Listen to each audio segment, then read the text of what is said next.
Thank you, everybody, for joining us today. This week is Parsha Emor. That's page 672 in the Hebrew, 673 in the English. And we had a few weeks that we had double parsha. This is a single parsha, but being a single parsha, still a lot of fascinating thing. Every parsha is fascinating, but there's a lot going on here. So the beginning of the parsha speaks about the Kohanim, and it says it starts off verse chapter 21, verse 1 says. Vayom Hashem Moshe, God spoke to Moshe, speak to the Kohanim, the children of Aaron, and tell them that they're not allowed to get impure to a dead person, right? That's why a Kohen can go into a basic kvaris, into a burial ground. Even though we all have a level of, we spoke about in the past, right? Being kadosh, being holy.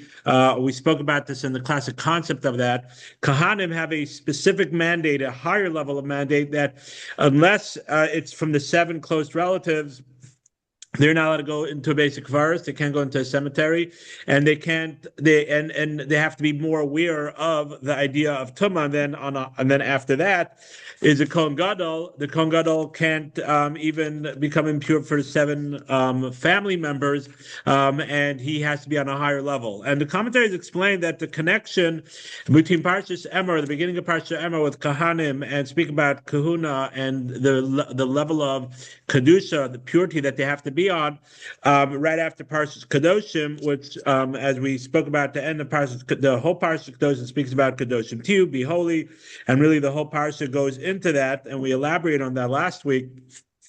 Commentaries say that it's coming to tell us that there are different people that have different levels of responsibility, and that's just the way the cookie crumble. As we said in previous times, why did God make me not a Cohen? I'll take it up with him when I come up to heaven. But that's just the reality. That's how I'm not a Cohen. Someone that is a Cohen, right? He can marry a divorcee. Why? That's the law, because there's a high level. It's not more holy or less holy. It's just there's certain guidelines when you are on a higher level, and it's coming to tell us that even though we might not be Kohanim, but there's always more room to strive, right? For a Kohen, it's a simple lesson. But even for us, for at least me, that are not Kohanim, there's always room to take your growth to a higher level, right? Yes, there's certain things that we are not obligated, and if we're Yisrael, we have to go. If we should go to a cemetery, and it's a mitzvah to go to a funeral, levaya, right? But there is this concept that there are higher levels of kedusha, of holiness that one could attain, and that's one of the lessons that the Torah is telling us. There's many other lessons part of this, but one of the juxtapositions, a connection between Parshas Kadosh and Parshas Emor, and the beginning of Parshas Emor, speaking about the level of kedusha, right? That is one of the things that it's teaching us, that there's always a next step to take. There's always another step to take. One should never feel stagnant. One should never feel like, oh, I've reached my epitome of where I could go. No, there's always more room to grow in our relationship with Hashem, our kedusha, our holiness, and our avodas Hashem, our service to Hashem. So that's one idea that the commentaries explain. I think in the last years we've elaborated more on some of the details of some of the things of the call, and we're not going to go into that today. I do want to point out, I saw Rav Chaim Shmulevitz brings out a beautiful idea. But if you turn the page to 674, same chapter, verse 10, it says about Kohen Gadol and the Kohen Gadol, right? So we know the Kohen Gadol is the Kohen Gadol, right? He is the head of the Kohanim, right? There's only one of them, right? He's sort of the high priest, as we would call in English, right? But the Medrash tells us that when it says Gadol, what does Gadol mean? Gadol means bigger, right? Greater. Right, so it says there's 5 things that he has to be greater than the rest of the Kohanim, and the first 2 are bechachma, with wisdom, which makes sense, and then it says bekoach, with strength. Bekoach, with strength, and the Rav Chaim Shmulevitz and many others want to know, like, why does the Kohen Gadol have to be, Tarzan? Why does he have to be so strong? Oh, I could lift 50 pounds. Oh, the Kohen Gadol, I could lift 75 pounds. So I'm the Kohen Gadol, right? That's what koach, the strength. That's what it's coming to tell us. All right, why is that? Why is that any qualification for a Kohen? We find these similar questions, right? We know Eza Gibar, whoever's strong. The concept of strength, right? We find other places where it says that there has to be koach, strength. So what's this idea? We're talking about a physical strength? Not necessarily, because there's no. You could have a weak person that's the greatest tzaddik, and it's not referring to the physical strength. So Rav Chaim Shmulevitz brings out from here, like based. He doesn't bring it out this way, but I'm going to bring it out this way. Like I just mentioned, Pirkei Avos says, "Ezer Gibar Kovis Yitzra." Who is a strong person? One who overcomes his evil inclination. Strength. When we speak about strength, koach is the ability to get up and to overcome something, right? And Rav Chaim Shmulevitz has a whole essay on concept of atzlus, laziness, right? Being lazy, right? Now, lazy is like a icky word for us, right? Oh, a person's lazy, right? It is, but there's so many different levels of what we consider lazy. When we think about someone lazy, right? They're sitting on the couch, with their feet up and beer in their hands or a remote and like, oh, I'm not moving, right? That's like we're thinking. Huh? Okay, so that sounds maybe like one of us. No, I'm just kidding. But right, or like someone that's just like making everybody get up and do everything for them, right? Oh, can you get me this? Can you get me that? They don't want to get, or not to clean up their room, or whatever it is, right? And that is lazy. Don't get me wrong. There is a concept of lazy, but there's more to that. There's laziness is different levels, and then there's rizus, the opposite midah, the opposite character trait of atzlos, which is laziness. What we would translate as laziness is rizus. Rizus means to say to be forthcoming, to be on top of things, to get up and to take care of it, and not waiting. Atzlos could also mean to say that I'm pushing things off. Also, person's at work, I'll push it off. I'll go to next class. I'll go to next service. I'll next month I'll give my 10%. I'll do that. I'll wear my yarmulke. I left my yarmulke in my room. I'll next time. I'll wear my yarmulke. No. Jesus says no. I want to wear my yarmulke. I'm going to go back. I forgot to put it on. I'm going to go back to my room and put it on. Right? I'm going to get to shul on time. I'm going to do the mitzvah right now. Zrizis makdimin lemitzvos. Zrizis makdimin lemitzvos. Zrizis means to say they come forth, makdim. They make sure to do it first. The mitzvah. That is the idea of Jesus. So a Kohen Gadol, Koach means a Kohen Gadol is the first one there in the morning, right? He's the first one to. He's the strength that he has is the willpower. That's what the word I'm looking for. The willpower to do the mitzvos. Right? He has the strongest willpower, right? And doesn't allow his what we would call atzas, laziness, to dictate his life. But on the contrary, he has the willpower to always take care of what he needs to do. And this is a tremendous character trait, and really defines a person. And we know the people that are doers, people that take, even in the secular world, right? And of course plays in, and of course in our spiritual growth, right? But people that are doers, they don't push things off. They take care of it right away. They it doesn't mean to say that you can relax and you can, and there's a time and place for everything, right? But it's not something. If something's supposed to be done now, they're not going to say, "Well, I'll do it soon." They take care of it. They have that willpower to not allow themselves to be dragged into, okay, I'll do it later kind of attitude. And that's koach. And of course, in our spirituality, right, it's not either later or tomorrow or the next day or when I get older, right?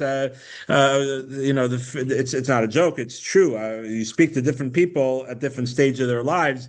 You hear this, and sort of speak to someone when they're starting off and say, oh, you want to come learn some Torah? I'm just starting off my career. I have a little kid. I don't have time, right? Okay. When I become, the kids get a little older, I don't have to put them to bed. Kids get a little, I have to take them to to football and to ballet and to this, and I'm busy with this and I'm busy with that. Okay, well, what later? My business is just taking off now. Later, now I have so many people I have to go on work trips and this and that. And there's always something. When I get older, when I retire, I just retire now. I'm sitting down. I have to relax.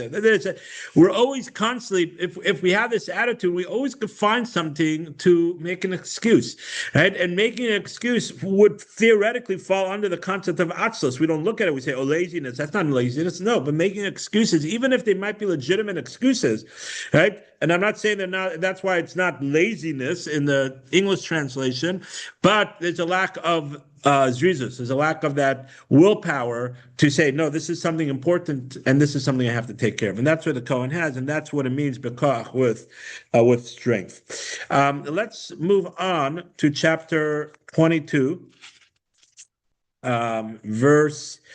So then it goes into different sacrifices and different things that they have to do, that the Kohen has to do, and we're not going to go through that right now. 22, 30, 30, verse 32. So on page 680 in the Hebrew, 681 in the English. So the last verse over here, after it goes through all the different things that the Kohen Gadol has to do, and the Kahanim, and different sacrifices, and different things about the Beis Hamikdash, the verse says, Lo yichalu Hashem kodshi v'nekadashti b'soch b'nei Yisrael ani Hashem Elokechem. Right? You shall not desecrate my holy name. Rather, I should be sanctified amongst, right, the children of Israel. I am Hashem, your God. Right? And then there's the last verse before the end of this chapter. That took you out of the land of Egypt, right, to be for you a God. I am God. Right? So, this is a very famous pasuk, right? A very famous verse. The concept of Chilul Hashem, desecrating God's name. I'm sure you guys heard of this, right? And Kiddush Hashem, and sanctifying God's name. And this is something that we have to be constantly reflecting on, right? We have to make sure we don't desecrate God's name. Now, desecrating God's name doesn't mean to say that of course, if you go ahead and you cheat on your taxes and it's it becomes known, or you do something that's not right, or you scream in public, or whatever it is, of course that's a desecration of God's name, because people know that you're Jewish. Even if you don't wear a yarmulke, trust me, they still know that you're Jewish. They have a better Jew radar, gauge than sometimes we do. We can't hide it, right? So of course that's a desecration. But not only that, it's also when they see, right, that we don't necessarily respect ourselves or our religion, right? I've many times been told by non-Jews, it's just so cool that it's so cool that you guys respect your religion so much, that you are dedicated to your religion, right? That is a Kiddush Hashem. That is sanctifying God's name, right? And there's a fine line. It's not only to the extremes, and Chil Hashem is not only from non-Jews. It's also amongst ourselves, right? It says, make me holy, right? Make me holy, do a Kiddush Hashem amongst the Jewish people, right? Of course, and the non, but even amongst us, we have to make a Kiddush Hashem, and we can't make a Chil Hashem. So that could be that if someone cuts you off in line by the Kiddush, right? So just, take a step back and don't make a big deal, right? Even if the other people might say, well, they're fighting with Kiddush. Well, come on, grow up, stop being babies, right? There's, other things, making a big deal about who gets the Amid, or other things. Of course, halacha has to be taken care of, and there's ways that we spoke about last week. Concept of rebuke. You have to make sure when there is a concept of rebuke, and you have to rebuke, but it has to be the right person. It has to make sure it's done the right way, right? And a rabbi has to speak about things in synagogue, but also we have to be aware that we have to be amongst ourselves, right? Amongst our brethren, right? We also have to make sure they don't do a Chil Hashem. And part of that also could be is if someone, and I'm being careful with my words, but again, there's different levels to it, but to a certain degree, if someone just walks in the middle, like almost at the end of davening, of course, so thank God they're coming to shul, but no one's, of course, on everybody else, they shouldn't question him why he's doing that, right? He or she's doing that, but also there's a certain thing that, okay, I'm coming, but it's not that I'm going to come late, right? When you come late to, a ball game, a baseball game, right? You get there on time, right? And you get there a little early because you want to get parking, right? So on Shabbos, Baruch Hashem, you don't have to worry about parking because we walk to shul, right? So we don't have to worry about that, right? But, if it's something that's really important to us, right? We make sure a theater, a movie, whatever it is, we make sure we get there on time. We have a meeting with someone, we get there on time.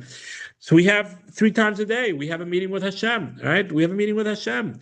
So it's called a sniff. It's this little smell of lack of sanctifying God's name, right? Because your action shows, of course, it's important. You're coming, and 100%, right? Some people don't come, right? But also, if you're on your level, right, you should think about, okay, but maybe now I have to go ahead and do a bigger. I come on time, and it's not only for other people; it's for yourself too, right? It's not only for other people; it's for yourself too. You have to think for yourself. My action, is there going to be some kind of showing that there's a lack of kedusha Hashem? So tzedakah, right?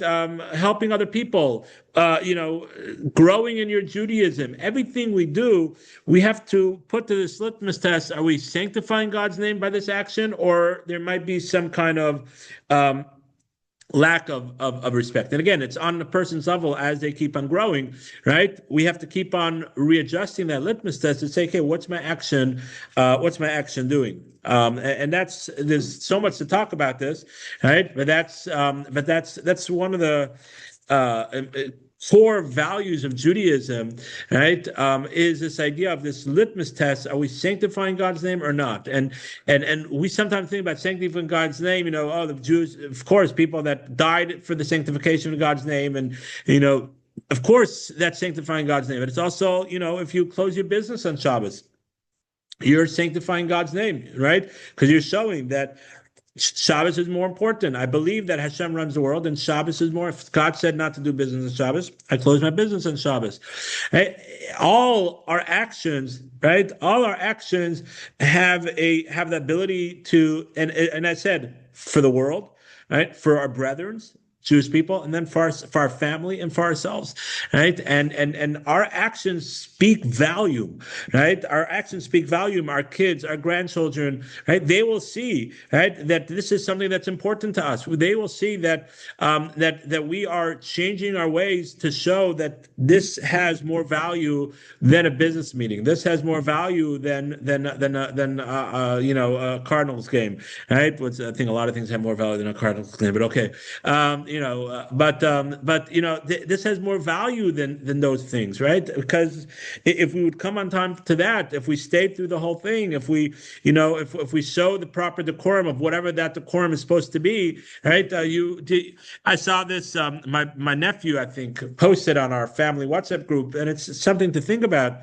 There's a picture of someone at a business meeting with his tie and his jacket and his white shirt, or a nice blue shirt, whatever they're going to, right? I know it's different for different meetings. You have sometimes you have to wear a white shirt, sometimes wear a nice colored shirt, right?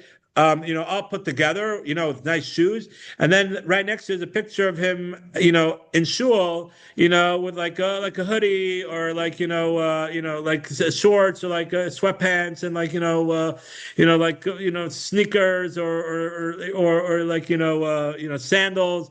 And it's like sitting there, with a t-shirt on, or even and the caption was, if you dress like this for a meeting with a human, shouldn't you at least dress like this for a meeting with Hashem? And the point is that this is all part of. I'm expanding a little bit. I'm taking the ability right now to speakers the ability to expand a little bit, but it is under the idea of Chil Kiddush Hashem. Chil Hashem or Kiddush Hashem is also what are we showing through our actions that we value more. And of course, we value more davening, and of course, our relationship with Hashem, of course it is. But our actions, right? And I'm talking to myself too, right? Right? Our actions. What do we value? What do we value more? And I'm not saying, okay, there's a difference. Sometimes other people expect that, and okay, so I wear a tie when I give a class, and I wear a tie there. We could all, when I go to school on weekday, I don't necessarily wear a tie. Okay, and these are small little things, and we could reflect on in each person, but we should be reflecting internally. But there's certain things that are much more apparent, right? There's certain things that are much more apparent, and that's just one example. But in general, where do we spend money on, right? I don't remember if I said this story before. My father was learning when we moved to Toronto, right? A long time ago, almost about 40 years ago, when we moved to Toronto. I wasn't born in Toronto, right? We moved to Toronto, so my father was learning before he became the head of school. He was learning with different individuals, and he was set up with a very, very wealthy fellow, extremely wealthy fellow, right? And fascinating Jew. He was a Holocaust survivor.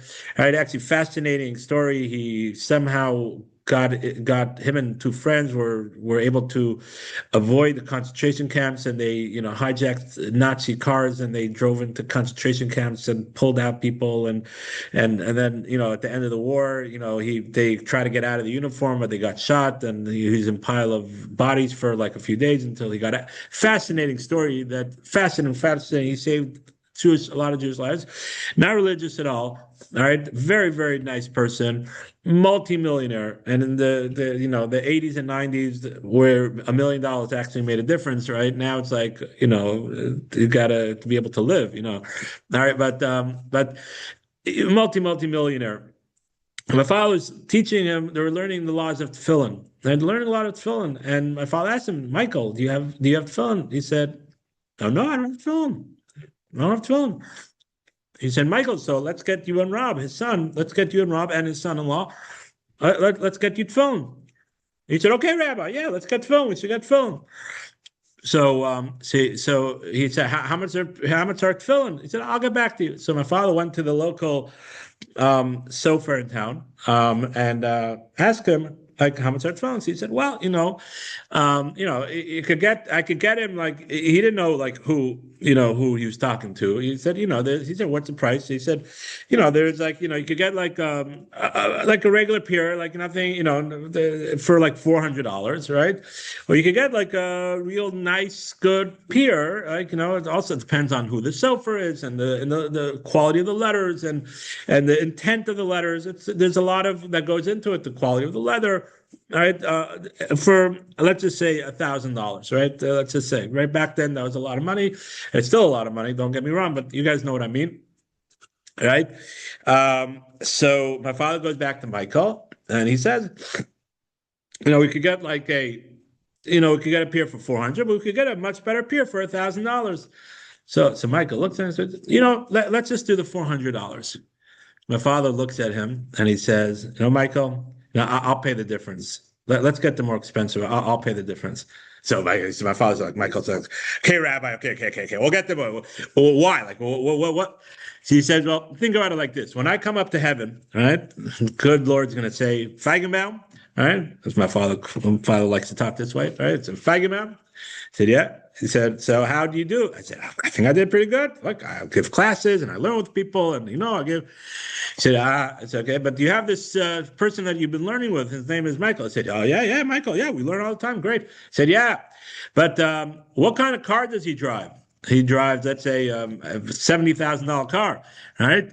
Said, okay. And said, what kind of pair of tefillin does he have? He has a $400 pair of tefillin. He said, so he spends $70,000 on his car, but you can't even spend $1,000 on his tefillin, right? So he said, I don't need God to complain to me about that. So, I'll pay the difference to get the better quality tefillin. All right. So Michael said, okay, forget Rabbi, I get the point, and he paid for it.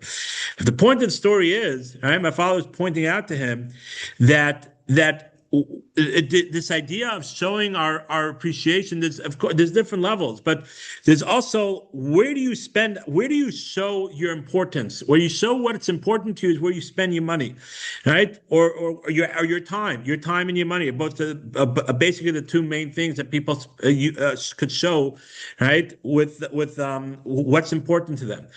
And my father was pointing out to him and said, listen, I'm teaching you about tefillin, and $1,000 for you is nothing, right? Let's be honest. $1,000 for you is nothing. So when you buy the better quality, so that, okay, you don't know the mitzvah, whatever it is, but you have the money, you have the ability, you have a $70,000 car, so spend $1,000 on tefillin, right? To get the better quality tefillin. There's a concept of better quality, right? It shows that there's an idea of showing what's important to us. Now, I'm not saying not to have the $70,000 car. That's not what I'm saying, right? But I'm saying that we have to our priority. Our priority is where do we spend our money? Our priority is where we spend our time, and not only what we're doing. Oh, look, I did it. Good, right? It's also like, okay, but if you have a $10 million house, right? So then maybe you should show a little more regarding your charity capabilities. You're showing where else you're going to spend your money, right? For importance, for making sure the synagogue is taken care of, and the schools are taken care of, and Torah is being taken, the Kollel, and things are being taken care of. It's there's also showing the value of what's important to you and what's not important to you. There's different levels of importance, right? And this is a very important idea, right? A very important idea, and it shows with our time and our action, and it's really something to reflect on. And again, it's not all or nothing, but we have to keep on growing and keep on reflecting and saying, I have to show at least some kind of even to what I value in the secular world, to what I value in the spiritual world. And again, that's time, money, and where you go, right? There's someone that I was talking to, I learned with in Jacksonville, and he used to be an avid fan of going to all the games and whatever it is, but then we started a learning partnership, and it started interfering with the games. In the beginning, it was very hard for him. Let's go, and then eventually he told me that over time, he said, no, my learning time here is more important. I could watch it later. I could find what the score was later. If it interferes with, going to the game or whatever, or watching the game, those are also showing parties. Monday night, people that were Monday Night Football fans, and they've started coming to the Monday night, partners in Torah, and they come regularly, and they miss the Monday night games. They are, with their actions, showing loud and clear what's important to them, what's not important to them. Right? It's an action of showing what's important to you, what's not important to you. These are just some examples, and we all have to reflect internally into our lives. And if you're not sure about something, reach out, and we can have a conversation, or with Rabbi Rubin, or with your rabbi, or with me, or whatever it is, and say, okay, where's the room to grow here, right? Where's the room to grow here? People spend tons of money on self-help people and helping your business grow, and time management, and business, there's so many out there for people spend money on people helping them with their to organize their lives and financial planning and all this stuff. And of course you need that. How about your spiritual planning, right? Are you putting time and effort into that? Your spiritual planning. Do you have someone that you could talk to? Do you have someone that you are working with to help you on your spiritual growth, right? And allowing you to keep on taking that. That's a Kiddush Hashem. That's showing what's important to you. Because if you spend money and spend time with a financial planner and a life skill planner, and a this planner and a that planner, so spend time with a spiritual planner. Right? So these are just some examples again. And I know we spend more time on this, but it's a crucial, very important point, and really a crucial a growth in our relationship with Hashem, and really one of the fundamental ideas of Judaism. Okay, let's move on. So we're going to jump now to chapter 23, really just the next page. Chapter 23, 682, really that same page. And chapter 23 starts talking about the holidays, but it starts off with Shabbos. It says, God spoke to Moses, speak to Bnei Yisrael, and tell them about the Moadim, right? And then verse 3 says, Sheish Yom Tasim Malacha v'Yom Hashi Shabbos Hashem, right? 6 days you do work, and the Shabbos is for Hashem. And then it goes again to Eila Moed Hashem, Mikra Kodesh, Tikros Moedam, right? These are the holidays which we actually say in the beginning of Kiddush on Yom Tov Day. That's the verse we say. Then we say V'dare Moshe B'nei Yisrael, right? Sabri, right? So that's the verse, and then it goes through different holidays. Go through Pesach. We're not going to go through it. It talks about Sfiriyas Omer here, right? And other holidays, right? So I just want to talk for a second about what's the relationship between Shabbos and Yom Tov, right? You can say, well, they're both days that we can't drive a car, right? right? Excellent, good, right?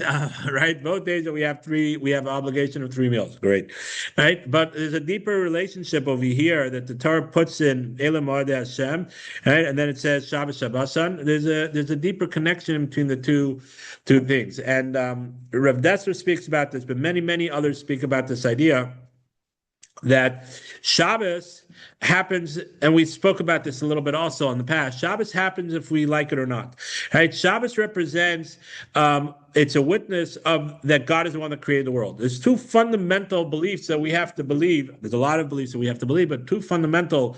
One is that God created the world, and the other one that God still runs the world, right? Some people say, okay, I believe God created the world, but he's on hiatus, and now it's sort of just he's letting the world run on itself, right? He's playing cards with other gods, or playing poker, or whatever it is that you like to do, right? He just let the world run, coincidence and Mother Nature and all that stuff. And notice, we believe that Hashem runs the world. Every second, God is the one saying, "V'yi olam," the world should be created, and everything that happens, right, is God is constantly on top of and making sure that it happens. It's a mirage of Mother Nature and this and that, and he creates all these masks, right? That's part of our free will, and that allows us to have a struggle, bechira, right? A free will to decide if it's God or not God, right? But it's God runs the world. These are two fundamental core beliefs that we have to believe in. So Shabbos, when we keep Shabbos, we say God created the world in 6 days and he rested on the seventh. Shabbos is a weekly reminder that God is the one that created the world, right? And we have to remember God is the one who created the world. And Yom Tov, the Yom Tov and Shalosh Regalim reminds us that God is constantly involved in the world, right? Because on these 3 times, God came, sort of removed the mask and showed us that he's around, right? Now, he can't remove the mask all the time, because then we wouldn't have any free will, right? Because if we see God, then we can't have free will if he's there or he's not there, right? But these are constant reminders that God is around, right? And he didn't just move and disappear. God is around, and therefore Yom Tovim are there to remind us that God is still involved in our daily lives. So the connection, therefore, they're put next to each other to remind us that these two, Shabbos and Yom Tov, is there to remind us and to instill in us, right? That, and when we do it, we're sort of doing an action to believe in this, that these two core beliefs is something that we believe in, that God is the one that runs the world.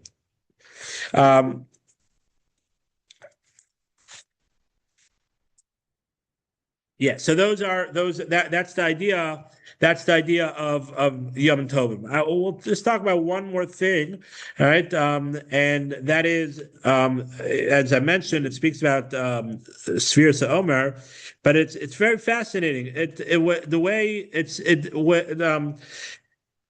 the holiday of Shavuos, right, which is coming up soon, believe it or not, I know Lag BaOmer and then Shavuos, right, is not mentioned in the Torah in the sense of a day, right? Every other Yom Tov, if you look, it says, if you stay on the same page, verse 5, it says, "B'chodesh Rishon bar ba'asar l'chodesh," right, on the first month, on the 14th, Pesach will be Pesach, right? And then it says that Machras, you should start counting the next day, verse 15. So Shabbos, you start counting from after the Shabbos, and the rabbis tell us that means Pesach. So the second day of Pesach, that's when we start counting. It doesn't tell you a day that you have to start counting. It tells you when, the day after Pesach. And then it just says you should count 50 days, right? When you're going to bring the Omer, right? And then it says, and then it says, and then it says you have to bring the two lechem upon him, the 2 lechems, and bikurim, right? And then the different sacrifices, and it's to be a reach l'chach Hashem, and bring the seer, and it speaks about the different sacrifices. Ukurasam, and then verse 21, ukurasam ba'atzeres hayom hazeh mikra kodesh, and you should ukurasam, and you'll call him be'etzem hayom hazeh, and you'll call in this day, and you shouldn't do any work. Verse 22, when you cut the harvest, right, you shouldn't eat. It speaks, that's the laws of Chadash, right? And then verse 23 and 24, it says, on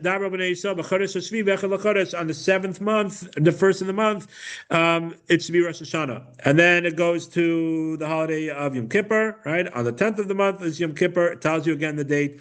And then for Shavuos, on the end of that page, verse 34, it says, on the 15th day of the seventh month, Chag HaSukkos. What happened to the holiday of Shavuos? Holiday of Shavuos doesn't mention the date. It just says after the 49th day, after the counting of the 50 days, you should bring the carbon and do this and that, and it should be a holiday. Why doesn't it say the date of the holiday of Shavuos? Right? Very interesting, right? That doesn't say the date of the holiday of Shavuos, where all the other biblical holidays, it tells you what the date is. And the holiday of Shavuos is connected to the Omer, to the counting of the Omer, to sort of Pesach. So the commentaries elaborate at this at length. There's a lot of Torah that said. I'm just going to mention one idea, and we might have talked about this in the past, or we might have talked about this over Shavuos, might have talked this in other places, but it's just good to reiterate and to bring it back into our minds as we're in the holiday, getting close to the holiday of Shavuos and through Shavuos Omer.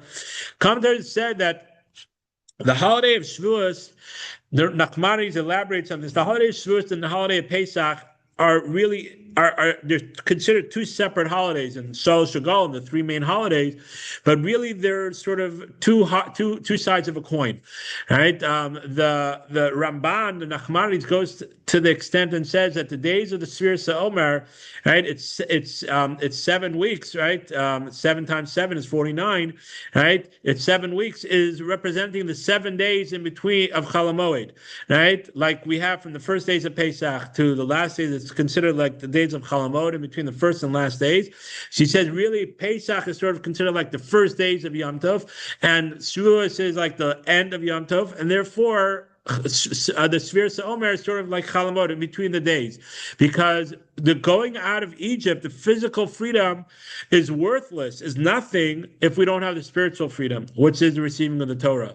So the whole reason why we went out of, the whole purpose of going out of Egypt, the whole purpose of being physically free was in order to be able to receive the Torah on the holiday of Shavuos. So therefore, the two holidays of their redemptions, of the physical redemption and the spiritual redemption, but the physical redemption was only for the purpose of the spiritual redemption, and therefore that's the whole idea of Svartim Lechem, counting. And we spoke about this in the past. We spoke about this earlier a few weeks ago.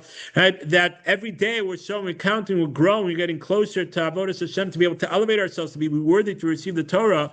And therefore, the Torah doesn't give us a date for the holiday of Shavuos, because it's all part of, connected to the holiday of Pesach, to remind us that our freedom is we only got our freedom in order to be able to receive the Torah and to be able to have a spiritual freedom and get closer to Hashem. Otherwise, there's no purpose of the whole existence of the world. So, of course, there's no purpose for the physical freedom. And therefore, that there's much more to expand on this, but therefore, that's why the Torah doesn't go ahead and give us a specific day for the holiday of Shavuos, but it actually connects it through the Sfiras HaOmer, right? And it's really the only holiday that we have one holiday to the other holiday that's connected through a specific counting or anything like that, right? Is to show us this idea that, yes, they're individual holidays, but really the whole purpose of the Exodus of Egypt is only to be able to receive the Torah. And therefore, there's sort of two sides of a coin. Without one side, you can't have the other side. Right? So without the holiday of Pesach, we wouldn't have been able to receive the Torah, because we would have been stuck in the impurity and we never would have gone out. We never would have built our emunah through the miracles that God gave us. But without the holiday of Shavuos, of receiving the Torah and then being able to live a life of a spiritual life and getting closer to Hashem, there wouldn't have been any reason for the physical freedom, because there's no purpose in this world without the relationship with Hashem. Thank you all for joining us this evening, and have a good evening.